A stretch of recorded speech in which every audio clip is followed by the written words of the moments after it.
Hey guys, welcome back to the channel. Thank you for being here. This is Andrew coming to you from rainy Costa Rica. Today's topic is going to be the number 3 thing the narcissist fears. Guess what it is? It's rejection. Guys, if you like the content, please subscribe. Rejection is something that we all go through. We go through it just about every day. Maybe you did a report and sent it in and you got rejected. Please do it again. Or maybe you went to get in line to buy school supplies and the line closed right in front of you, got rejected. There's many forms of rejection. Maybe you asked that special somebody out today and they said, no, I don't think it's a good idea. It's rejection. It's fine, it happens. It's part of the learning process. It's part of being a healthy human being, being able to accept rejection. Now, remember I just said healthy human being. We're now going to turn the tables to the narcissist. They are not healthy. And rejection is a big thing they have. Sorry, it's a big reason for this. You see, think about when your relationship ended. Did they reject you or did you reject them? If you get my point. Most likely, if you're discarded, they just took their toys and ran home. They did this ahead of time, knowing what they were going to do, and they're going to do it to the next person also. You see, if you rejected them first and said, hey, this isn't working out, that's like death to them. They can't handle that. They really can't. They need to be in control of every situation at all times, no matter how little or small. And the ending of the relationship, of course it was a huge thing. It was for me. But that is a way for them to not be rejected.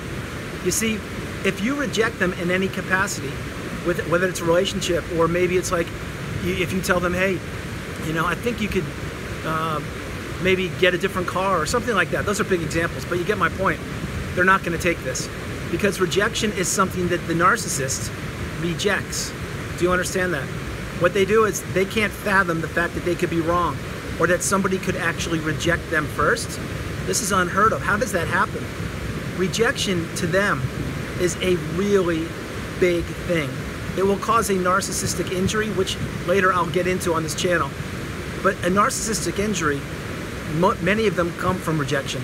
They really do. An example would be is if you ended the relationship first, that causes a huge narcissistic injury. But rejection is something that a healthy person can handle. Yeah, it's not fun, it's not easy, but you learn, you grow, you move forward, and you become a better person. And maybe there were reasons for you being rejected. Maybe you didn't get the A on that test because, maybe you didn't read the full book and you thought you did and you didn't. And the teacher was like, no, I think you get a B here. It's fine, no problem. You understand, you move on. But to the narcissist, they cannot accept failure at all. And rejection to them is a failure. So if you're planning something, anything at all, with the narcissist, and it doesn't go the way that they want it to go, which many times, let's be real, it does happen, they take that personally. They think that's a rejection. They believe they're entitled to everything on the planet and that the world spins and revolves around them. So when things don't go their way, they honestly, guys, they think of it as rejection. And they can't believe or understand, how could that be? This is me. Doesn't everybody revolve around what I do? No, we don't. And now that we're caught on to you, narcissist, we never will again. And for all you future narcissists, we won't either. But getting back on track, rejection is a huge part of being a human being. It happens all the time. And you just need to process it and move on. The narcissist doesn't see things. Remember, the narcissist sees things in black and white, good and evil. You are on my side, you are not. So if you think in those terms, and if you or someone else rejects them in any capacity, it doesn't have to be romantic, it doesn't have to be business, it can be, like, here's an easy one. You make plans tomorrow to go grab a cup of coffee and sit down and talk, and you don't go for whatever reason. Just pretend you text the last couple minutes, you text a couple minutes before and say, I can't make it, sorry.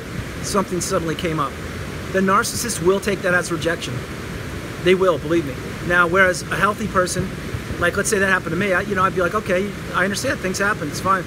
I'll grab my coffee and I'll move on. If it's a pattern, it's not good, of course. But the narcissist won't see it that way. They're gonna see it like, what could be more important than me? Having a cup of coffee with me. Like, that's what I do. That's what you're supposed to be here for me. They don't think of it as a two-way street.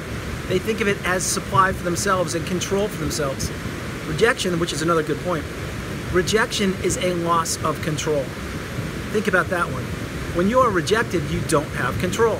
So again, if you ask that special person out on a date, hey, let's go on a date next week, and they're like, well, I don't really think so, you know. Okay, well then you can read between the lines. Maybe they're not interested in you or whatever, but you move on. It's fine. Or maybe you just remain friends. Who knows?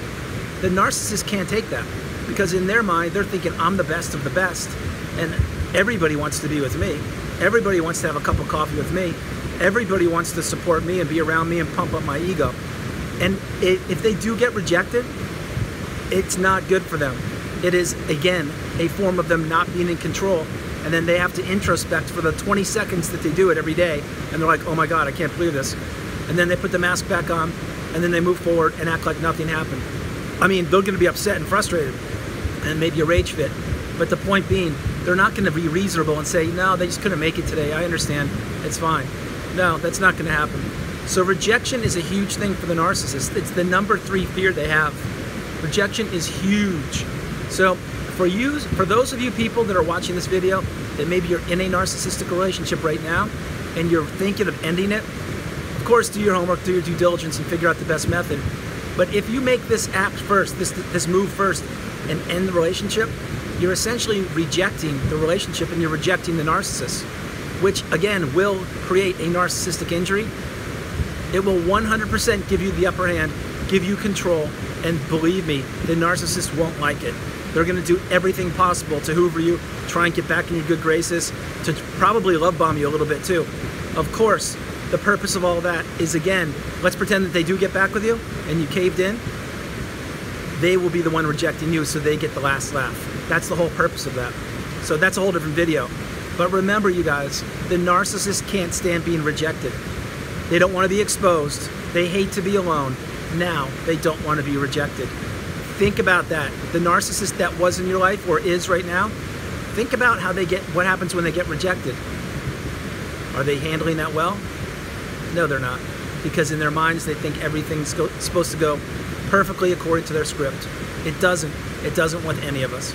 God bless you all from rainy Costa Rica. I hope you enjoyed the video, and please subscribe. I'll talk to you guys soon. If you have any ideas for videos, please drop them below, and I will certainly create them. I love you all. Before this massive storm gets any worse, I'm going to go inside my house and post this. I love you all. God bless you. Bye-bye. I'll talk to you soon.